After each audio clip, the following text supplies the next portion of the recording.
Avant d'arriver au centre d'accueil, j'étais une jeune assez angoissée, j'étais renfermée parce que ma famille et moi, on vivait vraiment une situation difficile.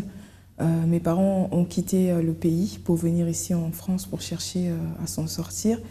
Et donc nous, on était restés au pays avec mes sœurs en attendant qu'ils s'en sortent. Les années ont passé, nous aussi on a pu arriver ici en France, mais en arrivant ici, ça n'a pas changé non plus. J'ai dû être hébergée chez des cousins parce que mes parents, ils n'avaient pas la condition d'avoir des logements ou un appartement. Parce qu'eux aussi, ils n'avaient pas de papier, ils n'avaient pas de travail, ils étaient vraiment hébergés par mon oncle. Et voilà, ils étaient dans cette situation avant d'arriver au centre d'accueil. Je suis arrivée avec une vie d'apparence parce que j'essaie de cacher cette situation qui me complexait beaucoup. J'avais vraiment un mauvais sentiment contre surtout mon père parce que je me disais il n'a rien fait pour que la situation elle change. Si on souffre, c'est à cause de lui parce qu'il ne fait rien. J'avais cette rancune en fait dans mon cœur, j'avais cette tristesse, mon visage il était triste.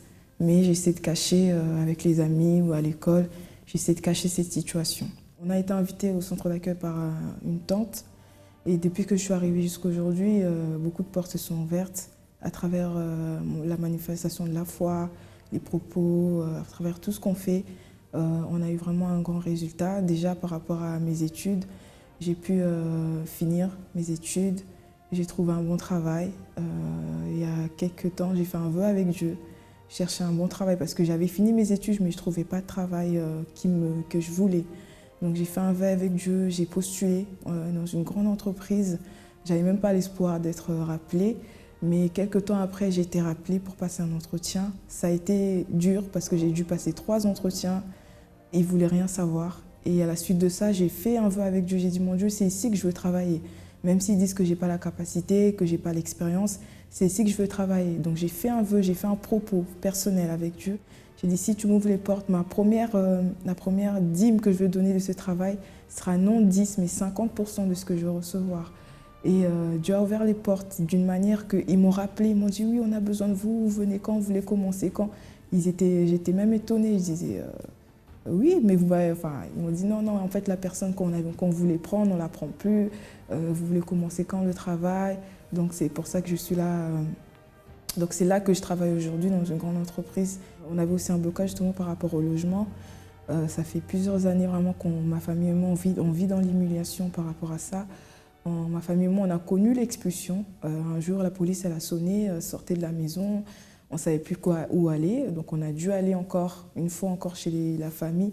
C'était vraiment l'humiliation parce qu'ils savaient qu'on avait la foi, qu'on priait, qu'on allait à l'église. Mais ils nous voyaient dans la situation comme ça. C'était vraiment humiliant. Et donc j'ai fait la campagne d'Israël par rapport à ça. J'ai dit, mon Dieu, cette identité va changer. Parce que notre nom de famille était connu sous le nom d'humiliation, de misère, de pauvreté. Et quand j'ai fait la campagne là, la dernière campagne de Jacob, j'ai dit, de la même manière que son nom a changé, mon nom aussi doit changer. Et donc j'ai déposé mon sacrifice sur l'autel. J'ai préparé mon sacrifice. Et plus la campagne avançait, plus la situation devenait vraiment difficile parce que l'humiliation devenait vraiment grave. Au point j'en pouvais plus. Je disais non, c'est pas possible mon père, là, il faut que ça change. C'est au tout ou rien. Donc j'ai préparé mon sacrifice, mais quelque chose me disait non, c'est pas ça le sacrifice. Tu peux encore faire quelque chose. Je dis d'accord, j'ai doublé mon sacrifice. Et même avant même que je dépose le sacrifice sur l'autel, j'avais déjà ma réponse par rapport à mon logement. Et quelques temps après, Dieu a ouvert la porte. J'ai eu mon appartement, un grand appartement. Même des fois quand je rentre, je n'arrive même pas à croire que c'est chez moi. Mes parents ont eu leur appartement à leur nom. Mes sœurs ont eu leur appartement. Et vraiment, Dieu a fait des merveilles par rapport à cette campagne d'Israël. Depuis qu'on est arrivé au centre d'accueil, vraiment, ça avait changé déjà. Je n'ai pas la haine contre mon père, au contraire, je prie pour lui tout le temps.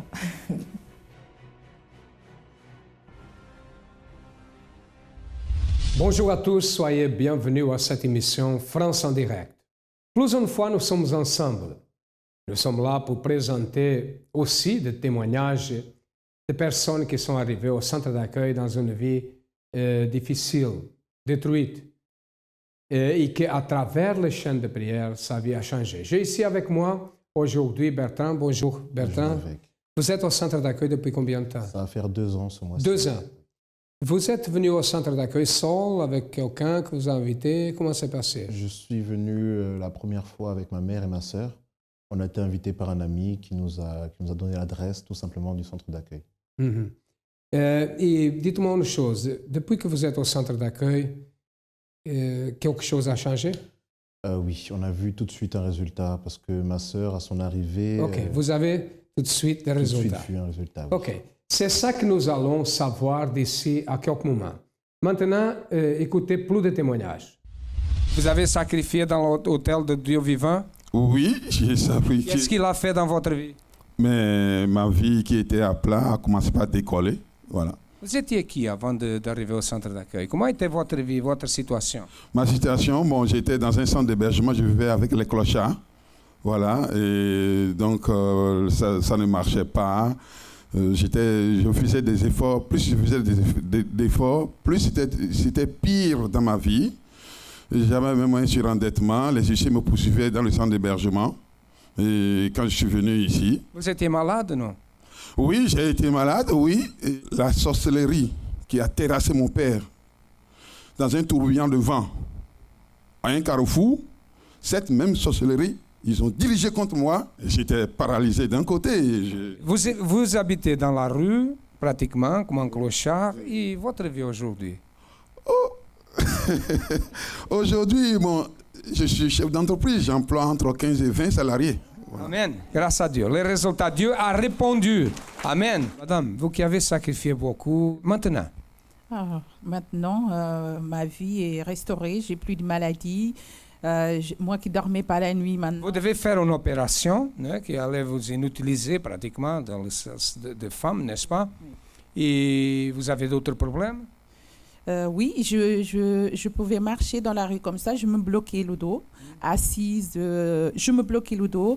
Couchée, je me réveillais, je suis bloquée. C'est comme ça que vous êtes arrivé au centre d'accueil? C'est comme ça que je suis arrivée. À travers les sacrifices, les propos, les chaînes de prière, qu'est-ce que Dieu a fait? Je suis arrivée au mois d'octobre. Au mois de novembre, on a commencé, on a parlé des campagnes d'Israël. Pour moi, on partit en Israël. On nous a dit non.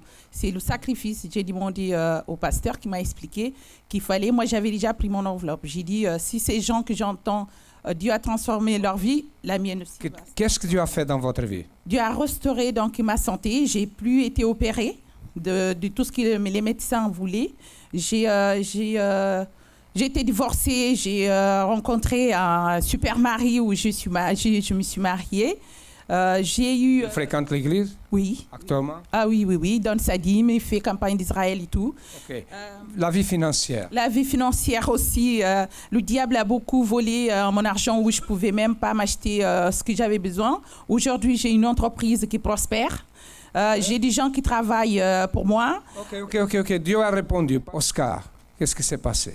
En fait, moi, c'était très fort parce que la première fois que je suis rentré ici, la campagne d'Israël n'était pas très loin. C'était d'abord un jeûne de Daniel et après la campagne a suivi. En fait, moi, je n'ai pas eu beaucoup d'hésitation parce que comme j'ai sacrifié avant, je me suis dit... Vous étiez déjà habitué à sacrifier? Voilà. Je me suis dit, j'ai rien à perdre. Pourquoi ne pas tenter aussi cette opportunité en fait? Donc, je l'ai fait.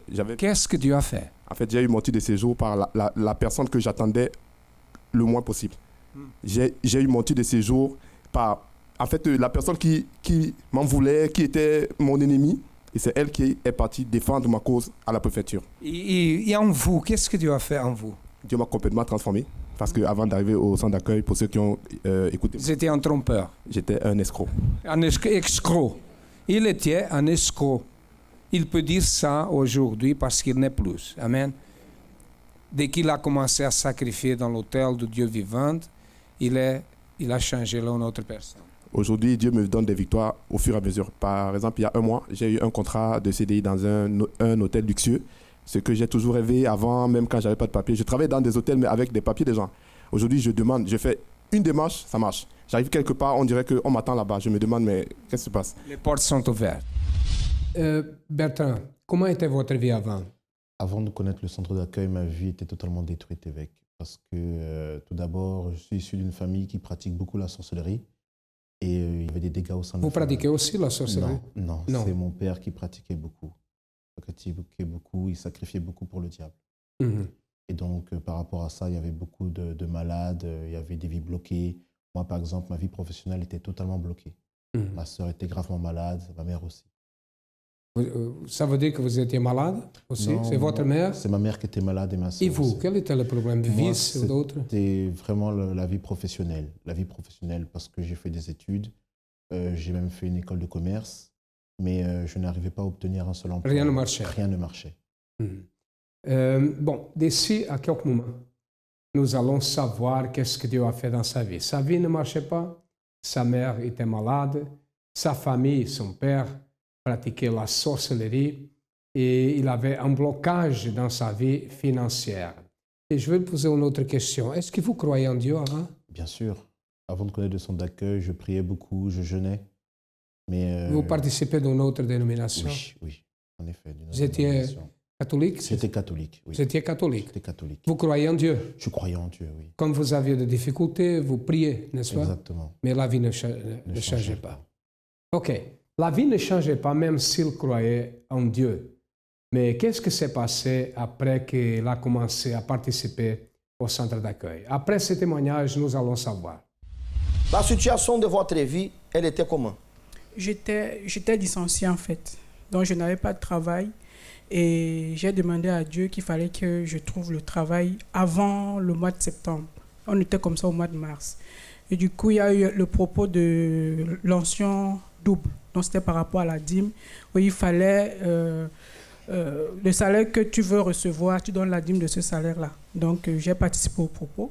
Même au chômage, c'est ça, hein? Vous étiez licencié.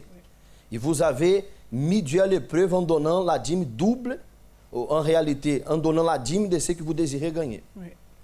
Et moi, je voulais le double du salaire que j'avais dans l'ancien boulot. Et avant le mois de septembre, parce qu'on était au mois de mars, donc au mois de mai, j'ai trouvé un travail avec le triple du salaire que j'avais avant. Ça veut dire que cette situation a changé à partir du moment que vous avez sémé. Oui. Dieu a béni. Dieu a béni. Vous êtes très contente aujourd'hui. Oui, très. Il n'y a pas que ça, parce qu'il y a d'autres. Amen. Dieu vous bénisse. Qu'est-ce que Dieu a fait? Alors en fait, en septembre 2011, ma famille et moi, nous avons été expulsés du logement familial. Donc on s'est retrouvés dans la rue. Et donc il fallait absolument qu'on soit logés. Donc on s'est retrouvés avec des personnes qu'on ne connaissait pas. On a cohabité avec des personnes qu'on ne connaissait pas forcément. Et n'acceptant pas la situation, ma sœur jumelle et moi, c'était plus possible. Donc en août 2012, Dieu nous a accordé un logement. Lorsque nous sommes revenus d'Israël, on s'est rendu compte que nous avons été victimes d'escroquerie. Donc on s'est retrouvés à nouveau dans la rue. Et c'était vraiment plus possible on est fidèles dans la dîme les offrandes. Encore, j'aurais pas été fidèle dans la dîme les offrandes, je me serais tue. Mais on n'a pas accepté cette humiliation. Donc, avant même que la campagne d'Israël arrive, celle de novembre 2012, on a commencé à mettre Dieu à défi. C'est-à-dire que lorsque nous avons été escroqués, en fait, victimes d'escroquerie, la banque nous a dédommagés. Et même ce qu'on nous a dédommagé, on a mis ça sur l'autel. On s'est retrouvé sans rien. On aurait pu le garder. Ça nous aurait servi de caution ou autre. Mais même dans ça, on a mis Dieu à défi. On a dépendu de Dieu. Et on s'est dit coûte que coûte, il fallait qu'on soit logé. Donc on cherchait des studios dans les agences immobilières. On a fait plusieurs agences. Ils disaient qu'il n'y avait pas de réponse. On était tellement révoltés, je me rappelle, ce jour-là, je me suis réveillée à 6h du matin, j'acceptais pas. J'ai dit, Seigneur, aujourd'hui, je dois avoir une réponse. Donc, dans la tête de ma sœur jumelle et moi, c'est un studio qu'on devait avoir. La personne a appelé ma sœur pour nous dire, écoutez, mesdemoiselles, votre appartement vous attend. Et c'est pas un studio, ni un F1, ni un F2, c'est un 3 pièces. C'est que la banque vous a donné, vous a dédommagé.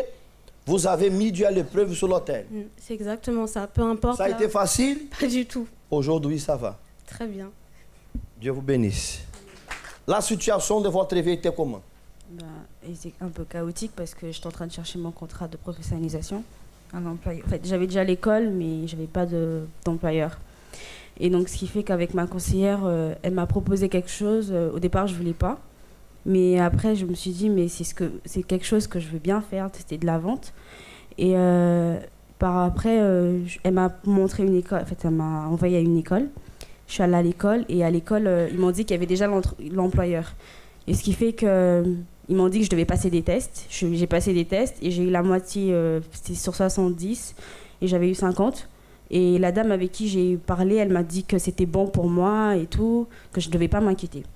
Et ce qui fait que je suis rentrée chez moi. Une semaine après, ils m'ont appelé. L'école qui m'appelle pour me dire que je n'étais pas prise. Et après, comme on avait la prière à midi, j'ai fait la prière. Mais quelque chose en moi, comme l'entreprise Vivarte, c'est juste à côté. Quelque chose en moi me disait, vas-y, va voir l'employeur, va voir le recruteur. Sans rendez-vous? Non, sans rendez-vous. Et je suis sortie de la prière, je suis allée. Et quand j'ai vu l'employeur, j'ai expliqué, j'ai dit, mais comment ça se fait que vous ne pouvez pas me prendre pendant que votre collègue m'a dit que c'était bon et que vous ne pouvez pas me prendre. Il faudrait vraiment m'expliquer ça parce que moi, je veux apprendre. Et il m'a dit, bon, c'est pas grave, moi, je vais appeler l'école, je vous passe mon portable. Après, je lui dis, votre portable. Après, il me dit, oui, je vous passe mon portable, pas le numéro du bureau, sinon, au cas où, si je ne suis pas là, comme ça, vous allez me rappeler même par un message. Je fais OK et je reviens ici pour finir la prière. Quand j'ai fini, je l'ai appelé, il répondait pas. Je me suis dit bon, peut-être c'est pas grave. Le lendemain matin, j'ai fait une prière chez moi. J'ai pas jeûné. J'ai fait quelque sorte un jeûne de prière jusqu'à midi. J'ai pas mangé et de moi-même j'ai essayé de rappeler l'employeur. Et quand je l'ai appelé l'employeur, il a pas voulu répondre. Et moi, j'étais en train de stresser, mais je me suis quand même dit que je sais que Dieu il va me bénir. Et vers 15 heures, l'école qui m'appelle, la dame qui m'avait appelée pour me dire non, c'est la même dame qui m'a appelée pour me dire que j'étais prise finalement. Et qu'elle ne sait pas comment ça s'est fait, mais que j'étais prise. Et donc, voilà. Elle ne sait pas comment ça s'est fait, mais la porte a été comment? Ouverte. Dieu vous bénisse. Et nous allons continuer à parler avec Bertrand. Bertrand, qu'est-ce qui a changé dans votre vie après que vous avez connu le centre d'accueil? Qu'est-ce que le centre d'accueil a fait ou qu'est-ce que Dieu a fait au centre d'accueil? Qu'est-ce que vous avez fait? Tout d'abord, dès que je suis arrivé au centre d'accueil, comme je l'ai dit auparavant, c'était ma sœur qui était malade. Et donc, directement, je me suis lancé dans un propos parce que j'écoutais et je mettais en pratique la parole qui sortait de l'autel.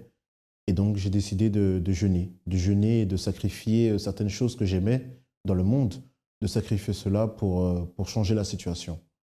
Et on a tout de suite vu un résultat au niveau de la santé de ma sœur. Au bout de 3 mois, elle qui souffrait d'insuffisance rénale, elle a été guérie. Insuffisance rénale. Et guérie complètement. Guérie complètement. Et vous? Et moi, ma vie professionnelle qui était totalement bloquée, moi j'ai sacrifié durant la campagne d'Israël. Durant la campagne d'Israël, j'ai sacrifié pour ma vie professionnelle. Vous aviez une entreprise, c'est ça? Non, en fait, moi, en Angleterre, je travaillais dans une grande entreprise, j'avais un bon poste, et j'étais actionnaire aussi d'une boîte de nuit. Donc j'avais beaucoup de problèmes par rapport à cela, parce que, bon, pour moi, ça marchait, mais ma famille avait des problèmes. Donc j'ai quitté l'Angleterre pour la France, et par rapport à cela, arrivé ici, ma vie était bloquée. J'ai été confronté au chômage, et quand j'ai connu le centre d'accueil, c'est surtout durant la veillée du jour de l'an, entre 2013 et 2014. Vous avez dit une parole qui m'a marqué. Vous avez dit qu'à partir d'aujourd'hui, notre vie ne sera plus la même. Et, ça veut dire que j'ai dit ça? Oui, c'était la parole qui était sortie de l'hôtel. Et par rapport à cela, j'ai pris la décision d'être entrepreneur, de créer ma propre entreprise. Et aujourd'hui, on est au mois de janvier. Et avant la fin du mois, je vais ouvrir mon entreprise de prêt-à-porter et de couture sur Paris. Et ça veut dire que votre vie a changé? Ma vie a totalement changé, avec. Vous avez participé au jeûne de Daniel? Oui, j'ai participé exactement à tous les propos. À tous les propos, parce que je me dis à chaque fois, on ne sait pas à travers quel propos on va être béni, donc je participais vraiment à tous les propos. Quel est le moment, qu'est-ce que le moment le plus important dans votre vie au centre d'accueil? Au centre d'accueil, pour moi, c'était le moment où j'ai reçu le baptême du Saint-Esprit. Baptême du Saint-Esprit. Le baptême du Saint-Esprit. Parce qu'à partir de ce moment-là, ma vie a totalement changé. Ma vision, mon comportement, ma manière de me comporter, c'était autre chose. Les membres de ma famille ne me reconnaissaient plus. Et par curiosité, vraiment par curiosité, même mon père est venu au centre d'accueil. Par curiosité, ils sont tous venus au centre d'accueil. Qu'est-ce que représente pour vous le centre d'accueil? Pour moi, le centre d'accueil, c'est une école de vie. C'est une école de vie parce qu'on écoute une parole qui sort de l'autel et à partir du moment où on la pratique, dehors, pour moi, c'est comme si c'est l'examen. On a l'opportunité à chaque fois de passer l'examen et de le réussir. Avant, vous connaissez le nom de Dieu, oui. Vous connaissez l'histoire, mais aujourd'hui, vous avez une expérience directe, n'est-ce pas? En effet, évêque. Aujourd'hui, c'est une expérience directe. Je connaissais le nom de Dieu, aujourd'hui, je pratique la parole de Dieu. OK. Félicitations de votre foi. Bon, et voilà. C'est à partir du moment qu'il a reçu le baptême du Saint-Esprit que toutes les choses ont changé. Parce que nous pouvons être guéris, être transformés, mais quand nous recevons la présence de l'Esprit du Créateur dans notre vie, il nous donne de force, assurance, et c'est comme nous avons écouté, Bertin est une nouvelle personne. Maintenant, nous allons voir et écouter le témoignage de 2 frères au Brésil qui ont participé de la campagne d'Israël. Dites-nous s'il vous plaît ce que vous avez fait en 2013 et en 2014. S'il vous plaît. En 2013, nous avons donné notre maison. Évêque, lorsqu'on a sacrifié la maison en milieu d'année, nous avons mis la maison sur l'autel et le mois suivant, j'ai cherché un autre terrain. Mais cette fois-ci, ce n'était pas n'importe quel terrain. Il était 2 fois plus grand que celui de l'ancienne maison. Vous avez construit la maison. Elle est estimée à combien, cette maison? Cette maison aujourd'hui, évêque, elle vaut 2 millions. 2 millions. Ils ont donné une maison d'1 million de reais. Je ne vais pas rester là à attendre. Quand on sacrifie, on ne peut pas attendre que ça tombe du ciel. Et certaines personnes me demandent comment vous êtes arrivé à construire cette maison alors qu'il y a eu une autre campagne Israël. Et ça, je ne peux pas l'expliquer. Car dans la campagne Israël qui a suivi, on a fait un vœu pour aller en Israël. On a sacrifié 300 000 réals. On était entre les mains de Dieu, de toute façon. On dépendait de Dieu, car nous n'avions pas les conditions. Dans la dernière campagne d'Israël, ils ont mis devant l'église un camion, porte-voiture. Oui, on a mis un camion porte-voiture. Dans une réunion du lundi, j'étais assis et Dieu a parlé avec moi et m'a montré un camion porte-voiture, juste à côté de l'église. Et moi, je n'avais rien compris. Je ne vais pas mentir, j'ai demandé à Dieu, tu veux ça? Le jour suivant, j'ai parlé avec mon frère, on a commencé à chercher et on s'est battu pour acheter ces voitures. C'était vraiment difficile de trouver 10 voitures, toutes pareilles, 0 km du même modèle, 2014-2015. Mais j'ai réussi à acheter les voitures la dernière semaine de la campagne Israël. Et j'ai réussi à convaincre le chauffeur du camion de s'arrêter juste à côté de l'église, car normalement, ils n'ont pas droit de rentrer dans le centre-ville. Avant que la campagne ne commence, le mois dernier, Dieu a parlé avec mon frère. Il lui a demandé sa Range Rover, et il l'a mis sur l'autel. Ce n'était pas la campagne d'Israël, c'était rien. Le pasteur a demandé une preuve. Dieu a parlé avec lui, et il l'a fait. La semaine dernière, j'étais dans la réunion, et vous avez appelé ceux qui vont rentrer dans la campagne Israël, pour aller en Israël. Il y avait 2 valises. Il manquait ces 2 valises et je n'arrivais pas à les prendre. Mes jambes étaient toutes lourdes. Et moi je me disais, mon Dieu, qu'est-ce qui se passe? Parce que la chair veut toujours attaquer. Et Dieu a parlé avec moi. Tu vas donner ta voiture. Et là je me suis dit, ma voiture, mon Dieu, ça fait seulement 20 jours que je l'ai. Une voiture 0 km que je venais d'acheter. 229 000 réals. Mon Dieu, tu veux ma voiture? Je suis rentré chez moi et je n'avais pas eu le courage d'aller jusqu'à l'hôtel pendant la réunion. Alors j'ai appelé le pasteur et j'ai dit, pasteur, je comprends rien, mais Dieu demande ma voiture. Et c'était exactement ça. Alors le lendemain, je suis venu à la réunion et j'ai laissé la clé de la voiture sur l'autel. Vous voyez, beaucoup de personnes parlent de crise. C'est vrai, dehors il y a la crise. Mais nous, en 6 mois, on a ouvert 2 boutiques. 2 magasins.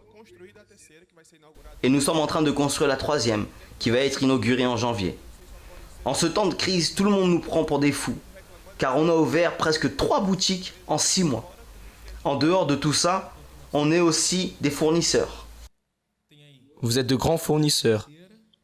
Vous avez 2 magasins et vous êtes en train d'ouvrir le 3e. Et cela est en train de se multiplier. 2014 n'a pas été une année de silence pour eux, mais une année de victoire. Et en 2015, ce sera le double au nom de Jésus. Le double de magasins, le double de victoire, le double de chiffre d'affaires, le double de clients, le double de tout. Au nom du Seigneur Jésus. Vous voyez, évêque, le ciel ne peut pas rester en silence pour la personne qui met en pratique lorsque Dieu parle. Dieu est obligé de bénir. Car s'il parle avec nous et que nous mettons en pratique, et que ce que nous entendons, Dieu va bénir. Alors le ciel ne va pas rester en silence.